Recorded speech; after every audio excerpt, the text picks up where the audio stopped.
হুজুর বলতেছে, বাবা আমি যখন নৌকায়, আমারও সিদ্ধান্ত ছিল আমি বাড়ি পর্যন্ত নৌকা নিয়ে যাব, কিন্তু এই এলাকার জিন্নাতের সর্দার, এই এলাকার জিন্নাতের সর্দার আমার কানে কানে আইসা কয়, কানে কানে আইসা কয়, সালাম দেয়া কয়, হুজুর আমরা অনেক দিন যাবত আপনার অপেক্ষায়, আমাদের ভিতরে অনেক সমস্যা চলতেছে, যে কোনো মুহূর্তে দুই দলে মারামারি হয়ে রক্তপাত হতে পারে।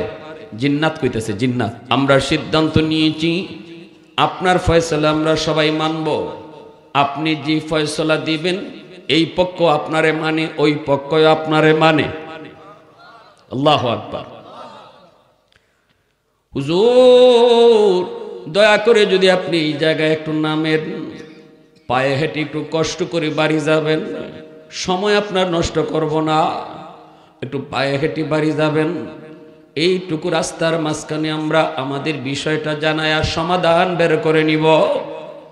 আর ভয় পেন না হুজুর, ভয় পেন না, আমরা জিন্নাতরা ডানে বামে সামনে পিছনে তাইকা আপনারে পাহারা দিয়া নিয়ে যাইব। শামসুল হক ফরিদপুরি রহমতুল্লাহি আলাইহি, কুতবুল আলম শাইখুল ইসলাম হুসাইন আহমদ মাদানী রহমতুল্লাহি আলাইহি একজন সুযোগ্য শাগরেদ,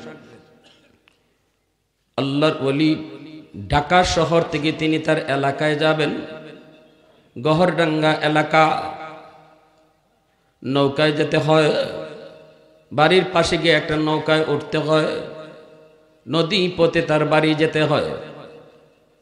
মাঝি হুজুরকে চিনে ফেলছে, আরো লোকজন আছে, গাটে গাটে লোক নামাইল, রাত বাজে প্রায় 11টা, সবাই নামলো, হুজুর শুধু একা।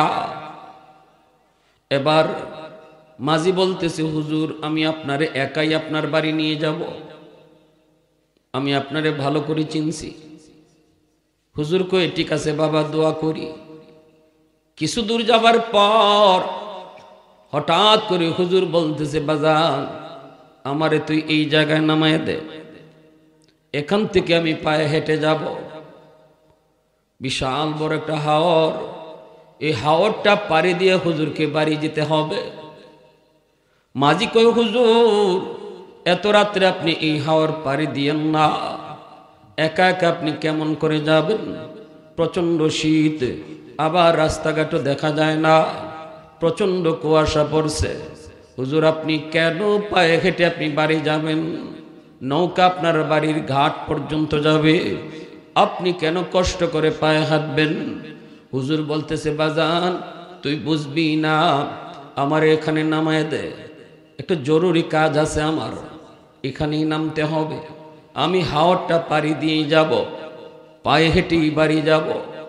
বারবার পিরাপিরি করতে মাঝি তারে নামাতে বাধ্য হলো, কিন্তু মাঝি কয়, এত রাত্রে হুজুরের কি কাম, আমি হুজুরের পিছনে পিছনে যাইমু আর দেখমু।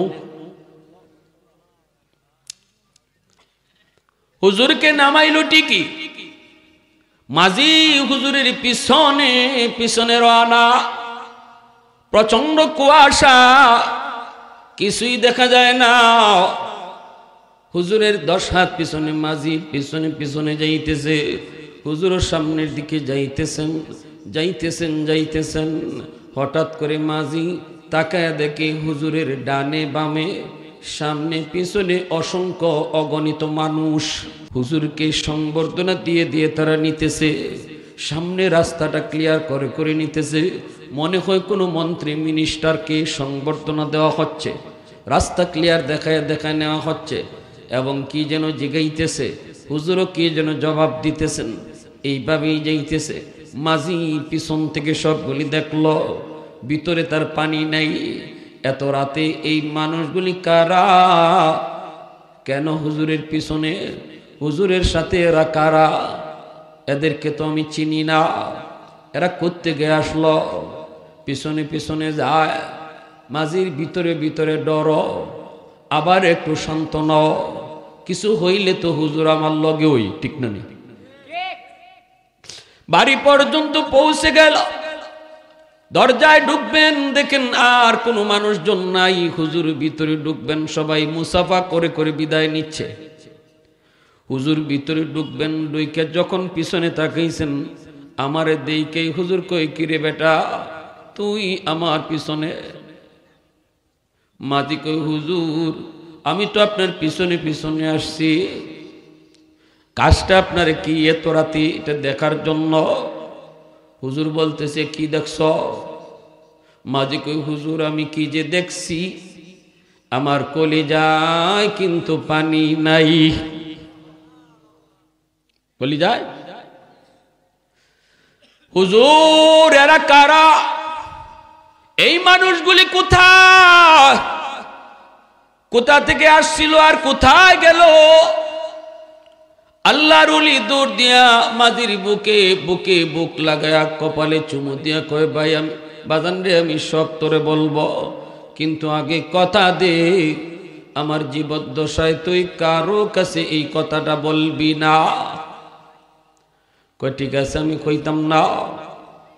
আল্লাহর ওলিরা নিজেদের কারামত কারো কাছে বলতে না করে, ঠিক না? নি খাঁটি আল্লাহর ওলি যারা, এদের কারামত এটা আল্লাহর পক্ষ থেকে। কারামাতুল আউলি কারামাতুল আউলিয়াই হাক্কুন, ওলিদের কারামত হক, কোনো সন্দেহ নেই। কারণ ওলিরা এটা নিজের ক্ষমতায় করে না, ওলিদের কারামত করায় কে? নবীদের মুআজিজা করায় কে? আহলে হাদিস যারা এরা কারামত অস্বীকার করে, বুঝে না, মর্মই বুঝে না, মনে করে এটা মানুষের কাম না। ওলিদের কারামত এটা তার নিজের ক্রেডিট না, এটা আল্লাহ করায়, আর আল্লাহ যা করায় এটা মানুষের যুক্তিতে আসে না, এর নামে কুদরত, ঠিক কি না? মানুষ যা পারে না পারে কে? কুতবুল আলম সৈয়দ হুসাইন আহমদ মাদানী রহমতুল্লাহ আলাইহি, উনারে এক লোকে দেখলেই দূর থেকে কইতো বাতা দেউঙ্গা, বাতা দেউঙ্গা, কয়ে দিমু, কয়ে দিমু। যেই মাত্র কইতো হুজুর কয়ে দিমু, আর কুতবুল আলম দৌড়ে আইতেন, আইয়ে তার বুকের সাথে বুক মিলায় কইতেন নেহি বাতাও, নেহি বাতাও, কইও না, বুকের সাথে বুক মিলাইতেন। তখনই হে ঠান্ডা হয়ে যেত, নীরব হয়ে যেত। মানুষজনকে জিগাইতো ভাই তুমি কিতা কই দিবাই, হুজুরের কিতা জানো যে তুমি কই দিবাই? কইতাম না। কিতা কয়? কইটা আবার কোন আজীব মানুষ, হুজুরে দেখলে কই দিমু, আজ হুজুরে দৌড়ে আইয়া বুকের সাথে বুক মিলা এখন কইও না, আমরা কে হেরে জিগাইলে কইতাম না।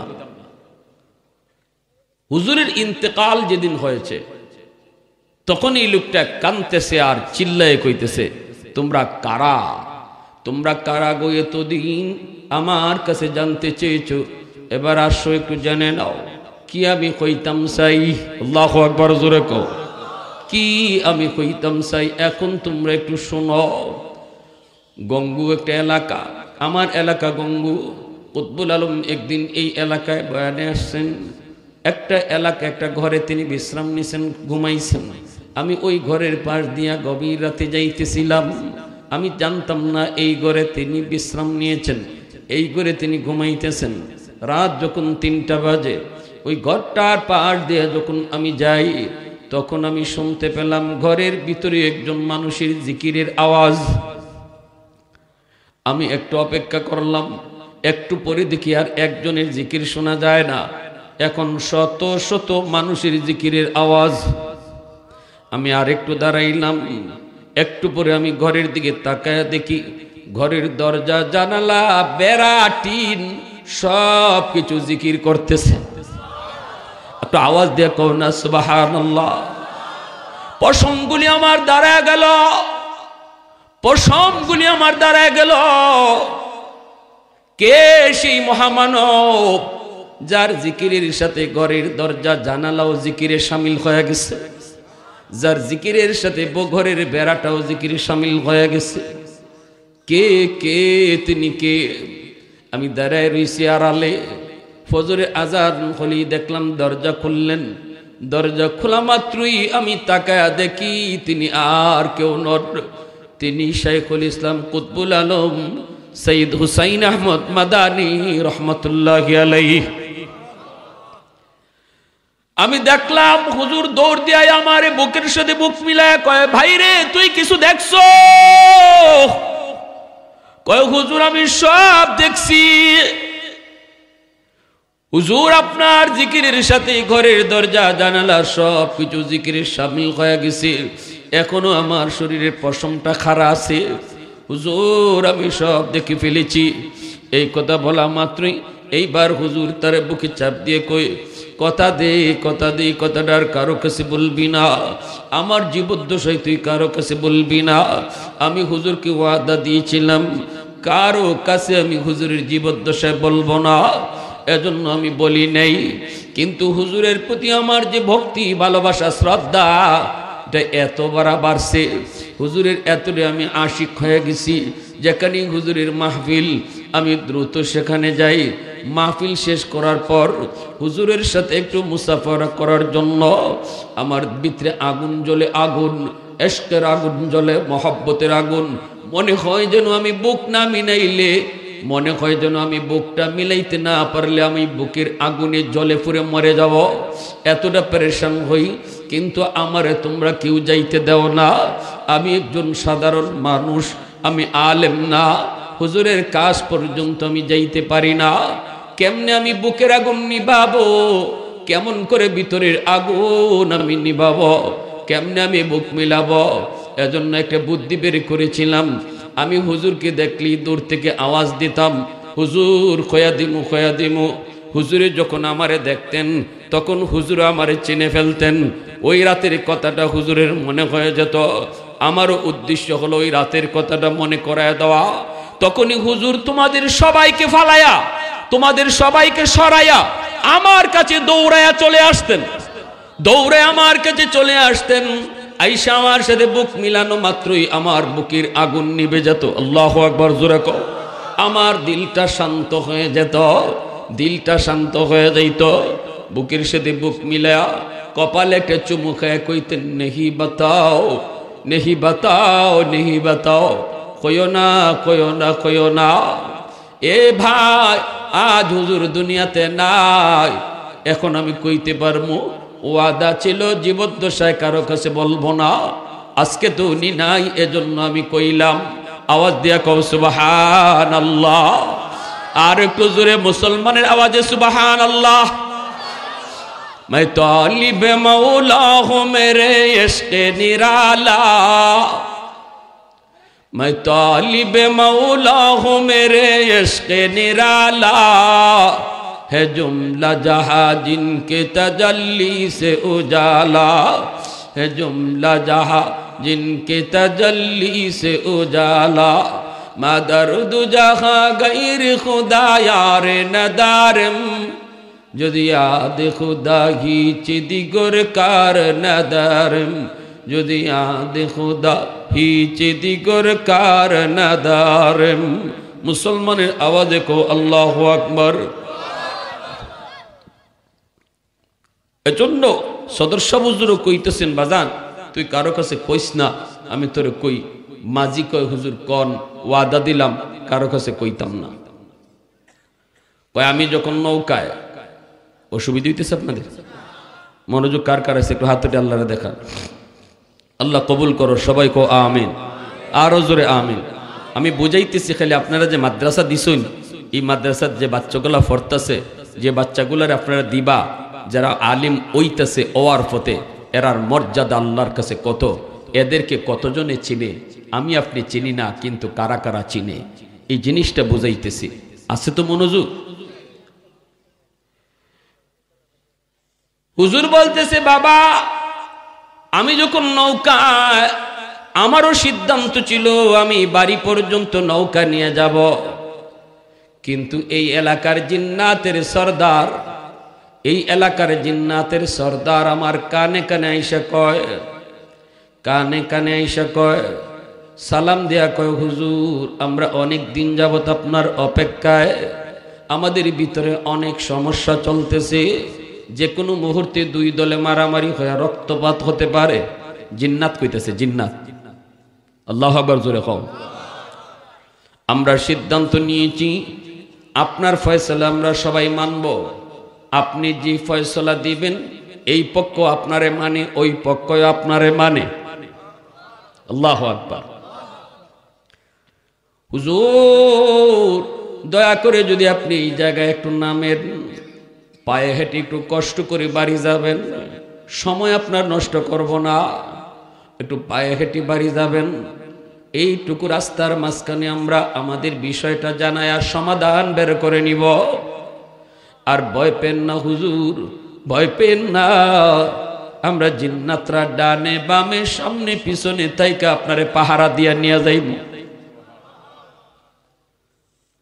এজন্য আমি এখানে নামছি, সমাধান এরা মাইনা নিছে। আল্লাহু আকবার জোরে। হামসাপুরে মুতাইম সাহেব রাহিমাহুল্লাহ আজকে দুনিয়াতে নাই, বালাগঞ্জ। আমি রমজানে একবার শরফনাহ পড়ছি। ওই হামসাপুরে মুতাইম সাহেব বহুত বড় আল্লাহর ওয়ালি ছিলেন। কাতিয়া মাদ্রাসায় তখন আমি ছোট্টবেলা পড়ি, এই মাদ্রাসা থেকে গেছি। কাতিয়ার সাবরে তো চিনেন। আল্লাহ তোমার দুজন ওলির কবরকে তুমি জান্নাতের উঁচু মাকাম বানাও। সবাই আওয়াজ দেখো আমিন। এজন্য হামসাপুরে মুতাইম সাহেব হুজুর আমারে খুব মায়া করতেন। কাতিয়া থেকে গেছি, কাতিয়ার সাহেব কইও দিছিল, তাই অনেক বড় বুজুর, অনেক বড় আল্লাহওয়ালা, বিয়াদবি কইরো না, দোয়া নিও। প্রথম দিন ক্লাসে বইছি, মাত্রই মাখরশি হুজুর আইছেন, আয়া বলতেছেন বাবারা শোনো, একটু পরে বড় হুজুর আসবে, তোমরা মনে কইরো না শুধু বড় হুজুরের ক্লাসে তোমরা বসা, তোমার পাশে যে ছাত্রটা বসা মনে করবা সে ওই জিন জাতি। হুজুরের ক্লাসে অসংখ্য জিন্নাত ক্লাসে বসে, পিছনের এই যে জানালাটা কখনো লাগাইবা না, দুষ্টামি করলে ক্ষতি হয়ে যাবে তোমার, কেউ দুষ্টামি করো না। হুজুর ছিলেন অন্ধ, মুতামিম সাহেব হুজুর ছিলেন অন্ধ। হুজুরকে দইরা দইরা ক্লাসে আনা হইতো, ক্লাসে বইতেন, আমরা কিতাব পড়তাম, আর হুজুরে তিনি কিতাব পড়ার সইনে আমাদেরকে বুঝাইয়া দিতেন। হুজুর কিন্তু নিজে পড়তে পারতেন না, অন্ধ হয়ে গেছিলেন শেষ বয়সে। আমরা পড়তাম, বেশিরভাগ আমার কইতা নাসিব তুমি এবারত পড়ো, পড়তাম, হুজুরে বুঝাই দিতাম। কিছুদিন যাওয়ার পরই শুনতে পেলাম রাত 12টার পর এই এলাকার জিন্নাতের সর্দা, এই এলাকার জিন্নাতের সকল বিচার হুজুরের গড়য়। আর 12টার পরে হুজুর জিন্নাতের বিচার করেন। আল্লাহু আকবার জোরে কও। এই কুশিয়ারা নদীর এরিয়া জইরা যত জিন জাতি চলে, সমস্ত জিন জাতির ভিতরে যত যায় ঝামেলা হয়, সব যায় ঝামেলার বিচার হুজুরের গড় হয় রাত 12টার পরে, আর হুজুরে বিচার করবে। ইন্নাল আলিমা ইস্তাগফিরু লাহু মান ফিল আরদ ওয়া মান ফিস সামা হাত্তাল হিতানু ফি জাওফিল মা। একদিন আমি 10টার সময় হুজুরের রুমে যাই ঢুকছি, ডুইকে হুজুরের মাথা টিপাইতেছি। তারাবির পরে খাওয়া দাওয়া করে হুজুরের রুমে ঢুকছি, ঢুকে হুজুরের মাথায় তেল দিতেছি, খেদমত করতেছি। আমার উদ্দেশ্য হলো আজকে 12টার পরেও আমি থাকতাম আর দেখতাম জিনের বিচার কেমনে হয়। যেই খালি 12টা কাছাই গেছি, 11 সাড়ে 11টা হয়ে গেছি গে। হুজুরের তো গড়িও ব্যবহার করেন না, কোনতই না। আজকে কই নাসির কয়টা বাজে? আমি কই হাই রে, আমি কই হুজুর 11:30। কোনে যাওগি বাবা, যাওগি। আমি কই হুজুর আমি থাকতাম, আমি দেখতাম। তো হুজুর আইসে দিয়েছেন, আইসা কই ডরাই বাই যাওগি, কি তখন ডরাই বাই যাওগি। আমি আর দ্বিতীয়বার বলছি না, হুজুর কাছে যাও। আইসি, এই আমরা একটা রুমে বইয়ে গল্প করতেছি, এর ভিতরে খাত্যাসাবের ছোট ছেলে ইসা কামিনী ঠিক আছে, বাথরুমও পেশাব করতো। হঠাৎ করে জঙ্গলের ভিতরে কি দেখছে না দেখছে, দৌড় দিয়ে আইয়া রুমের মধ্যে উফুতিয়া পড়ছে, মুখ দিয়ে সেবরা বাইরেছি। আমরা তাড়াতাড়ি ধরছি। হুজুরের মেয়ের জামাইও আমরা দ্বারা বড় হুজুরের, তাই নাও ধরছেন। দুই রকম কি হয়েছে, আমি জঙ্গলের ভিতরে জামাইয়ে বৌরে দৌড়াইয়ে ফিটাইয়া মারতেছে, রাত বাজে 1টা। এটা দেখে ডরাই গেছে। বড় হুজুরের মেয়ের জামাই জঙ্গলের সামনে গিয়ে একটা বাসন দিছে, তোমরা রে অত খাওয়া হইছে, রমজানও তোমরা সাবধান হইয়া চলতায়, নবীর মেহমান হলাইছেন, রমজানও তারা ফরতা, এরা যেন না ডরায়, এরা এখন ডর দেখাইতায় না। এত কইরা আব্বাই বুঝাইয়া দিছেন, এর ফরত তুই তোর বউরে ফিটাস, তুই দেখলে না এখানে একজন ছাত্র হাজত শর্ত বইছে, বিচার হইব, খবর আছে, রেডি তেক্য। আমি কই আল্লাহ কোন দেশ আইলাম রে, হ্যাঁ? জঙ্গলের সামনে বেটায় ওয়াজ করে আইছে। সেহরির সময় আমি মসজিদে যাইতেছি, সেহরি খাইয়া ফজরের নামাজও দেখি হুজুরে লাঠি বোট দিয়ে মসজিদে যাইতেছেন গিয়া, ক্ষেতের আইলের মধ্যে আইলে দে যান গিয়া, এত ধারণা আন্দাজ, ক্ষেতের আইলে লাঠি বোট দিয়ে মসজিদে যান গিয়া। তা আমি ফিসিদে আইয়েও তারা দেখকে দৌড় দিয়ে হুজুরে দৌড়ছি, আত দৌড়তে নাসির, আমি জি হুজুর চলো। 8টা দৌড়তে ওখানে রাত্রে কি তৈছে, কেউ কিন্তু এর ভিতরে আইসেও নাই। রাত বাজে 1টা, ওই সময় আমরা যে ঘটনা ঘটছিল, রাত্রে কি হয়েছে বাবা? আমি কইলাম হুজুর খাইতে সাহেবের ছোট ছেলে সাকামে নিয়ে ডরাইছে, ইরব ঘটনা। ও বাবা, আমার কাছে আইছিল, এরা আইয়া মাফ চেয়ে গেছে। কিতা বুঝলেন আপনারা? দেখছে না, ওই যেখানে প্রসাব করতে বইছে, ওয়ালের আড়ালো তো, এই ওয়ালটার আড়ালে যে হে বইছে বাচ্চা বেটা, এটা হে দেখছে না হেরা, এজন্য আমার কাছে ফাও ফুরে গেছি গাইয়া মাফ চাইয়া। তোমরা মাফ করে দিলাইও, আমিও মাফ করে নিয়েছি। আর অত রাত্রে যাগ্য না, অত রাত জাগকের লাগে, এত রাত যাগ্য না। আল্লাহু আকবার। আল্লাহর ওলি দুনিয়াতে নাই। আমি প্রায় সময় ওইদিকে মাহফিলে গেলে কবর জিয়ারত করিয়াই, এত মায়া করছে। আল্লাহ রসুল কয়, মানুষ তোমরা বুঝো না, চিনো না, যারা চিনবার তারা চিনে, ঠিকই ঠিক কিনা? এই মাদ্রাসায় কি তৈরি হইতেছে এটা তোমরা না বুঝলো আর বাকি সব জাতি বুঝে। সুবহানাল্লাহ। গরফুর সাহেবের নাম শুনছেন না? সোনারগড় 7 দিন তফসির আইসেন নি? আইসেন। 7 দিন তফসির হয়, আমিও তফসির করি। আলোচনা প্রসঙ্গে হুজুরা কইতেছে, আমরা কেন হুজুরে তফসির করুন? তফসির করে এক বছর হুজুর কইতেছেন যে আমি আজকে থাকবো, আমরাও রুম দিছি, হুজুর এই রুমও থাকবা। রাত বাজে 3টা, ঘুম থেকে উঠতে ওখানে আমি যাই মুগি গরফুর। ফজরের পরে আমার বুখারীর দরস আছে।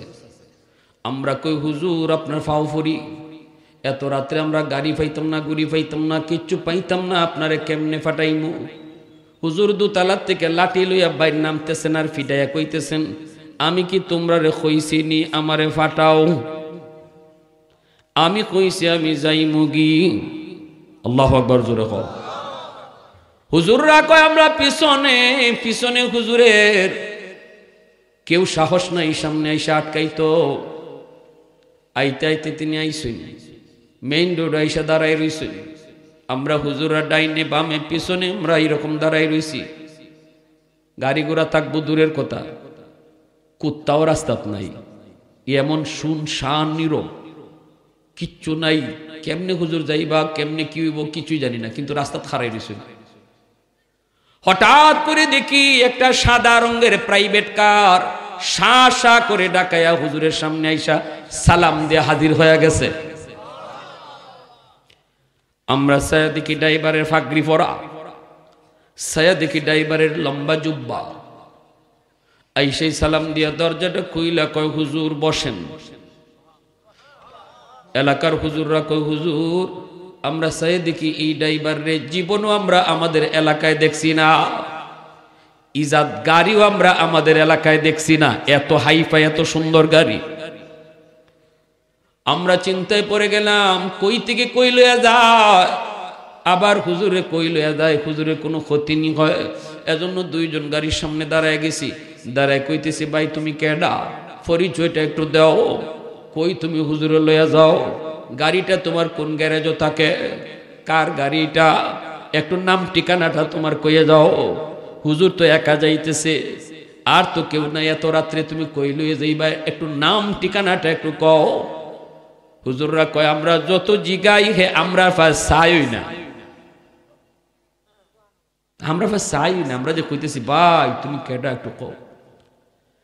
এক পর্যায়ে গরপুরি সাহেব লাঠিটা বাইর করে রাখো, এই তোমরা এর কিতা জিগাও, তোমরা এর কিতা জিগাও, এ মানুষ নিয়ে কথা কইতো।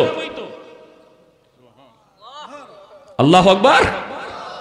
এ মানুষ নিয়ে কথা কইতো, এ মানুষ নিয়ে ঠিকানা দিত, এ মানুষ নিয়ে এর বাপের নাম কইতো। সাথে সাথে আমরা রাস্তা ছেড়ে দিলাম, আর কোনো কথা কইলাম না। শাসা ডাকায় গাড়িটা নিয়ে চইলা গেল। খবর নিয়ে দেখি হুজুর ফজরের পরে বুখারীর দরস দিতেছেন গহরপুর। আল্লাহু আকবার, জোরে কও।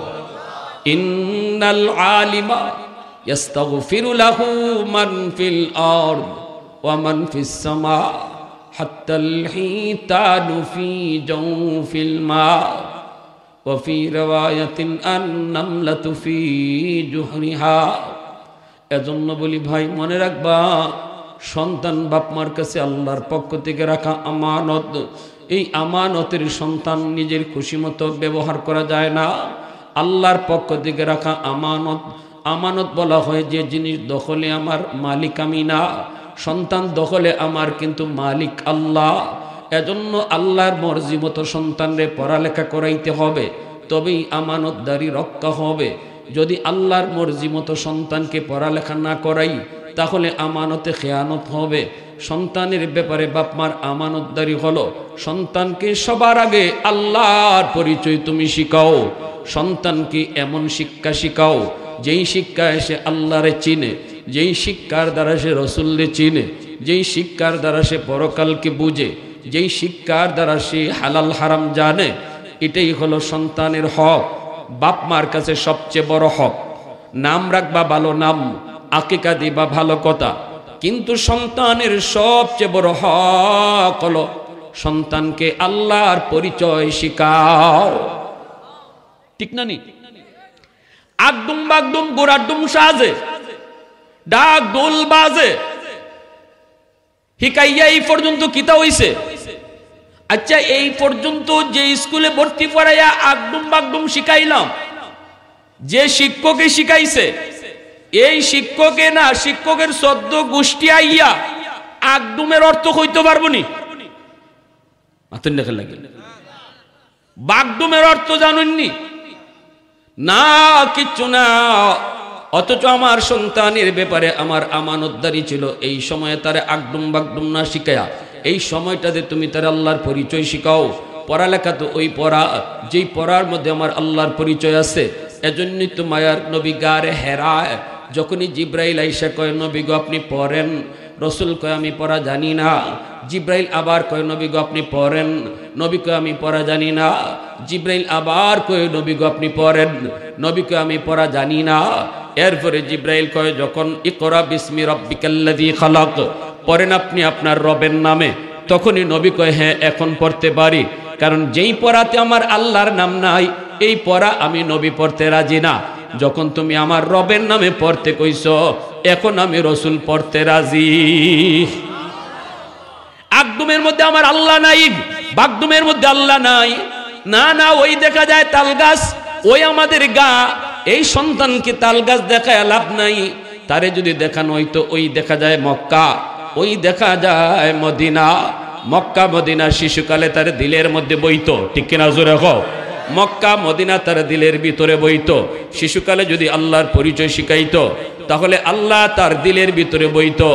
কলেজে গেলেও সে আল্লাহরে ভুলবে না, ভার্সিটিতে গেলেও আল্লাহকে বলবে না, ডাক্তার হলেও সে ডাকাতি করবে না।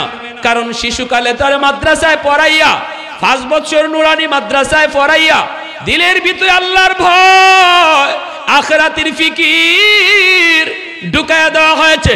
এই স্লোগান তার দিলের ভিতরে ঢুকায়া দেওয়া হয়েছে। এ জীবন জীবন নয়, মরণের পরের জীবনটাই হলো আসল জীবন। এই জীবনের প্রতিটা কাজের হিসাব আমার আল্লাহর কাছে দিতে হবে।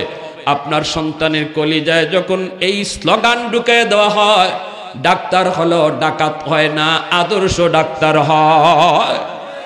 আওয়াজ দেখো ঠিক কিনা? আর যদি সন্তানরে আলেম বানাইবার নিয়ত করেন, হাফেজ মুফতি মুহাদ্দিস বানাইবার নিয়ত করেন, তাহলে তো নূরুন আলা নূর, এর উপরে আর কোনো সিদ্ধান্ত হয় না। কিয়ামতের ময়দানে আল্লাহ একটা মুকুট হাতে লইয়া আল্লাহ কইব, কই তোমরা মা, কই তোমরা বাবা? নবীর বাপ মায় যায় কইব মালিক আমি অমুক নবীর আম্মা, অমুক নবীর আব্বা। আল্লাহ কইব আমি কোনো নবীর বাপ মারে খুঁজি না। এমনি হাফেজে কোরআনের বাপ মা আইব, আলেমের বাপ মা আইব, কইব আল্লাহ আমি অমুক হাফিজ সাহেবের আব্বা, অমুক মুফতি সাহেবের আম্মা। আল্লাহ হাসুরবাসীর সামনে কইব আমি তো তোমাদেরকেই খুঁজতেছি। মান কারা আল কুরআন ওয়া আমিলা বিমা ফিহি উলবিসা ওয়ালিদাহু তাজান ইয়াউমাল কিয়ামা দাউহু আহসানু মিন দাউইশ শামস। আল্লাহ পাক কইব দুনিয়াতে তোমার সন্তানের মাথায় পাগড়ি পরাইছে মানুষ, আর হাসরের ময়দানে তোমরা বাপ মার মাথায় পাগড়ি পরাইমো আমি আল্লাহ। আজকে আপনাদের এলাকার যেই মাদ্রাসা, এই মাদ্রাসায় আপনার সন্তান যদি হাফেজ হয় পাগড়ি পরাইবেন আপনারা, কিন্তু বাপ মার মাথায় পাগড়ি পরাইবেন আল্লাহ। আল্লাহর হাতে পাগড়ি পরার নিয়ত কার কার আছে একটু হাত উঠে আল্লাহরে দেখাও। আল্লাহ তুমি কবুল করো, সবাই বলেন আমিন, আরো জোরে কোন আমিন। তাহলে সন্তান মাদ্রাসা দেওয়ান লাগবো, ঠিক না নি? যদি সন্তান দেই তাহলে আল্লাহ মা বাপের মাথায় নিজের হাতে পাগড়ি পরাইব। হাসরবাসী মানুষ কইব কেডা, চিনো না আমাদের এলাকার অমুক হাফিজ সাহেবের আব্বা, অমুক মুফতি সাহেবের আম্মা। হাসরের মাঠে আল্লাহ হাফিজ সাহেবের আব্বা আম্মার নাম ধরে ডাক দিত না, দুনিয়ার মানুষ যেভাবে ডাকতো ও মুফতি সাহেবের আব্বা, ও হাফিজ সাহেবের আব্বা। আল্লাহ হাসরের মাঠেও এইভাবেই আব্দুর রহিমকে ডাক দিত না, আল্লাহ কব ও হাফিজ সাহেবের আব্বা। সুবহানাল্লাহ জোরে কও। খুশনসিব, এই উঠেন কেন? শেষ বয়ান শেষ। খুশনসিব ওই বাপমার, যে মা বাবার কপাল, যে বাপমার সন্তান মাদ্রাসায় ফইরা কোরআনের হাফেজ হইতেছে। বাইরে দুনিয়া কেউ থাকবো না, সবাই চলে যাব, কিন্তু সন্তানটা যদি মাদ্রাসায় ফরাইয়া যায়, এই সন্তান আলেম বা হাফিজ হইব, তার জীবনে যত হাফিজ আলিম বানাইব, মা বাবা কবরে শুয়ে শুয়া এর সওয়াব পাইতে থাকব, কবরে শুয়ে শুয়ে সব পাইতে থাকবো। আল্লাহ কবে ফেরেশতারা আযাব বন্ধ কর, কবরের রূপে ছায়া দেখ, তার ছোট বাচ্চাটায় আমি আল্লাহরে রহমান কইয়া ডাক দিছে, আমি আল্লাহরে রহিম কইয়া ডাক দিছে। যে বাচ্চাটায় আমারে কয় আমি অতি দয়ালু, দয়ার সাগর, আমি তার বাফরে কেমনে মারি, তার বাফরে তার মারে কেমনে শাস্তি দেই। বাচ্চায় যখন আমারে কয় আমি দয়ালু মালিক, আমি সেই দয়ালু মালিক তো তার বাপ মারে আযাব দিতে পারি না। সুবহানাল্লাহ। ধন্য ধন্য ওই মা বাবা। অতএব সবচেয়ে বড় সহযোগিতা সন্তান দিতাম। রাজি আছেনি আপনি? কতজনে কয় কয় ভাত খাইতে পারতো না, চাকরি পাইতো না, সার্টিফিকেট নাই, মাদ্রাসাত পড়লে কি না খাইয়া মরে? বিএ পাস আইএ পাস রিক্সা চালাইতেছে, আইন আপনারা দেখাই কত, ঠিক না রে? জোরে কই। ডিগ্রি সার্টিফিকেটের ডিগ্রি লইয়া গাঁটটি লইয়া লইয়া ঘুরতেছে, চাকরি নাই। কিন্তু একজন হাফেজ, একজন আলেমকে আল্লাহ দুনিয়ার হায়াতের জীবনে কম ইনকাম হইল শানের সাথে আল্লাহ রাখতেছে। তাইলে বোঝা গেল রিজিক দেওয়ার মালিককে। আরো জোরে আল্লাহ। আল্লাহ মানুষ দুনিয়া আসার আগে আল্লাহ রিজিক ফাটাইয়া দিছে। আমার আব্বাই যখন মাদ্রাসার দিন, আমার আব্বা তো একজন সরকারি হেলথ ইন্সপেক্টর, আমার আব্বা তো আলিম না, ভাই বারাদর কেউ আলিম না। আব্বা যখন মাদ্রাসার দিন আমার চাচারা বাধা দিছে, পোলাটা স্কুলে বৃত্তি পাইছে, তারে আপনি মাদ্রাসা দিতেছেন, জীবনটা শেষ করে নিতেছেন, কেমনে চলবো, কেমনে খাইব, কত কথা কত কথা কইছে। আমার আব্বা এক কথাই কইছেন, আলেমদের জবানে শুনছি মানুষ দুনিয়ায় আইবার আগে আল্লাহ রিজিক ফাটাইয়া দেয়, তাহলে আমি কেন তার রিজিকে টেনশন করব? আমি আমার আল্লাহরে খুশি করার লাগে মাদ্রাসা দিয়া লাইছি। ওই যে একজন বাবা সমাজের বিরোধিতা কইরা সন্তান মাদ্রাসাত লইয়া আয়, এজন্যই আল্লাহ হাসরের মাঠে বাপ মারে আল্লাহ ফাগরি পরায়।